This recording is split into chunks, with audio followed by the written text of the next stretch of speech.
we are looking at a very attractive, large, oversized mid-19th century lithograph map published in London by Longmans in 1846. It has across the bottom a series of 5 very nice inset maps, including one of Singapore, one of the River Hooghly in India, then Diemens land in south of Australia, and Canton River in Hong Kong is this one.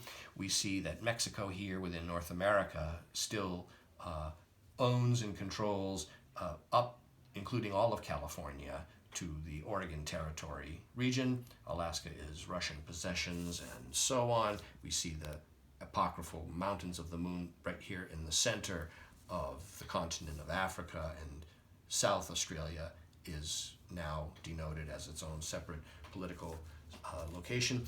The map is slightly age-toned along the fold lines. These are original fold lines. This right margin, blank margin, is trimmed quite narrow as issued.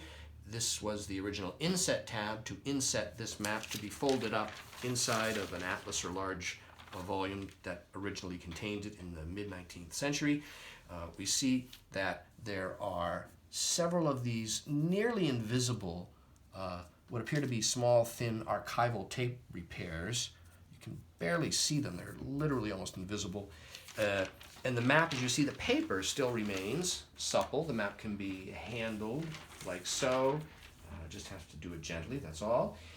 And it's got a very nice age patina about it. The browning gives it a very nice visual, soft appearance. It's got beautiful hand color across it. It's a lovely map of the world from the middle of the 19th century. And it's available now online from me, Brian DiMambro.